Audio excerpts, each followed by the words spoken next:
বিসমিল্লাহ, আলহামদুলিল্লাহ, আসসালাতু আসসালামু আলা রাসূলিল্লাহ। আশা করি সবাই ভালো আছেন।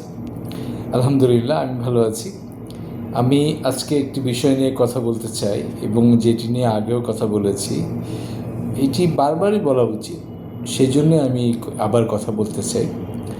তো এই বিষয়ে অনেকে কথা বলেছে, সেই কারণে আপনারা প্রথমেই আমার রিকোয়েস্ট থাকবে যে চেষ্টা করবেন এই টপিকস নিয়ে আরও বিখ্যাত ব্যক্তিদের কথা শুনবেন। আমি যে কথাটা বলতে চাই সেটা হচ্ছে আমার প্র্যাকটিক্যাল পার্সপেক্টিভ থেকে আমি কথা বলবো ইনশাল্লাহ। তো আজকের কথাটা একটু ABCDE সাজায় কথা বলবো যাতে মনে রাখা যায়। তো আজকের বিষয়টাই হচ্ছে যে আপনি কিভাবে অন্যদেরকে কপি করবেন, মানে কপি করা শেখানোর জন্য আজকে কথা বলছি। প্রথমে দুইটা বিষয় বলে রাখি যে এই বিষয় নিয়ে অনেকেই কথা বলেছে। পৃথিবীতে আসলে ক্রিয়েটিভিটি বলেন, মৌলিক চিন্তা বলেন, একদম ট্রুলি মৌলিক চিন্তা আপনি কম খুঁজে পাবেন। মানুষ সাধারণত আরেকজনের সৃষ্টি, আরেকজনের তৈরি, আরেকজনের চিন্তা ভাবনা, আরেকজনের ক্রিয়েটিভিটিকে অবলম্বন করে শুরু করে। তার মানে কি, আসলে জিরো থেকে একদম অরিজিনাল যে কনসেপ্ট, সেই কনসেপ্টে মানুষ করতে পারে না। মানুষকে কাউকে না কাউকে ফলো করতে হয়। যেহেতু অঙ্ক আমি আবিষ্কার করি নাই, যেহেতু এই রাস্তা আমি আবিষ্কার করি নাই, যেহেতু এই গাড়ি আবিষ্কার করি নাই, এর মানে এই না যে আমি এই অঙ্ক, আমি এই রাস্তা, এই গাড়ি থেকে আমি বেনিফিট নিতে পারবো না। তার মানে আমাকে এই বেনিফিট নিতে শিখতে হবে এবং এর সাথে আমার নিজের আইডেন্টিটি, নিজের চিন্তা ভাবনাকে যদি আমি অ্যাড করে কিছু করতে পারি, সেটা আসলে এক ধরনের মৌলিক লেখাই হবে। যেই কারণে আমি সাধারণত আমি অনেক বই পড়ে, অনেকে জানে যে বই পড়ার চেষ্টা করি, কিন্তু আমি কিন্তু লিখি কখনো বই আশেপাশে সাথে নিয়ে লিখি না। আমি লেখার সময় করি কি, বা বলার সময় আমি একদম খালি হাতে বসি, শূন্য হাতে, হয়তো একটা নোট লেখার সময় লিখি। এখন ওই যে লিখবো যে ABCD, যে একটা নোট লিখে আমি নিছি সামনে। কোনো দিন আমি নোট নিতে পারি না, আপনারা হয়তো দেখেছেন, যে কারণে আমার ওই কনসিস্টেন্সি থাকে না। তো যাই হোক, আজকের যে ABCD এটা আমি মনে রাখার জন্যই বলছি যে তাহলে কী করব। আমাদের সমাজে আমরা অনেককে দেখি, তারা কপি করে আরেকজনের, বিখ্যাত ব্যক্তির কপি করে। লজ্জা পাওয়ার কিছু নাই, কিন্তু কপির কিছু রুলস থাকে। সেই যদি পারি কিছু রুলস কথা বলবো, এবং এটাই আমি চেষ্টা করি এবং আরেকজনকে আমি সাজেশন দেই যে কপি যদি করেন তাহলে রুলসটা ফলো করেন, তাহলে রুলসটা ফলো করলে মানুষের সুবিধা হয়। তো এইটা অনেক সময় আমি অনেকে দেখি যে তারা একটা পোস্ট দেয়, পোস্ট বা কোনো কিছুতে আরেকজনকে কপি করে। আমি তো কোনো অসুবিধা দেখি না, আপনি কপি করেন। কপি করতে করতে একসময় নিজের মৌলিক লেখাটা বের করে নিয়ে আসেন। তাহলে আমি এখন এই ABCDE বলার চেষ্টা করব ইনশাল্লাহ। তো প্রথমে এতে বলছি এইম হাই। কপি যদি করেন তাহলে পৃথিবীর বেস্টটাকে কপি করেন। কপি যদি করেন মানে, আমার মনে আছে আমি যখন অপশনিনে চাকরি করি তখন আশরাফ স্যার জয়েন করে অপশনিনে, উনি বলেছিল if you copy the best one. এই কথাটা আমি কয়েকদিন যাবৎ বলছি, if you copy the best one. আল্লাহ সুবহানাহু ওয়া তাআলা আমাদেরকে পৃথিবীর সবচেয়ে সেরা মানুষটাকে কপি করতে বলেছেন। তার মানে কি, আল্লাহ সুবহানাহু ওয়া তাআলা বলেছেন if you copy the best one. আমি এটা দুনিয়ার ক্ষেত্রে বলছি, আপনি যদি একটা কপি করেন তাহলে আপনি এলন মাস্ককে কপি করেন, কোনো সমস্যা নাই। আপনি রে ডালিওকে কপি করেন, কোনো সমস্যা নাই। আপনি কাজী নজরুল ইসলামকে কপি করেন, কোনো সমস্যা নাই। কিন্তু কপি করার একটা ওয়ে আছে। প্রথম হচ্ছে এম হাই, তাহলে আপনি হাই এম করলেন, সমস্যা নাই। এবং সেকেন্ড হচ্ছে বিতে বোল্ডলি কপি করেন। কপি করার সময় একটু ম্যানা ভাব নিয়ে থাকবেন, লজ্জা ভাব নিয়ে থাকবেন, কোনো দরকার নাই। কপি বোল্ডলি, তার মানে আপনি যদি কপি করেন, আপনি বলেন যে উনি আমার রোল মডেল।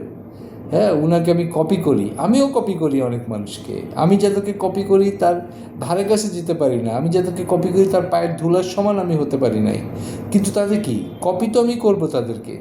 এই জন্য বলছি যে কপি করেন, বোল্ডলি কপি করেন, যদি সম্ভব হয় কপি জানাই করেন। তাহলে এইটা হচ্ছে বি ফর বোল্ডলি। সিতে একটা যেই বিষয়টা আমি বলতে চাই, ব্রিং কংগ্রুয়েন্স ইন ইয়োর কপি। তার মানে কংগ্রুয়েন্স নিয়ে আমি লিখেছি এর আগে লিঙ্কডইনে। এবার কথা বলি, কপিটা করলেও একটা কংগ্রুয়েন্স, কারো আগা নিলেন, কারো মাথা নিলেন, কারো লেজ নিলেন, কারো মানে এইটা যদি করেন তাহলে মানুষ এইটা কংগ্রুয়েন্ট না হলে আপনার এটা ভালো লাগবে না।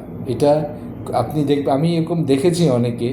আপনি যদি ধরেন, if you are a rich man, copy a rich person. আপনি if you are a rich man, আপনি যদি একটা অন্য লোককে কপি করেন, একটা রিক্সাওয়ালাকে কপি করেন বা একটা অন্য লোককে কপি করেন একরকম, বাট আপনি যদি গরিব মানুষ হন তাহলে গরিব মানুষকে কপি করেন, মানুষ কংগ্রুয়েন্স খুঁজে পাবে।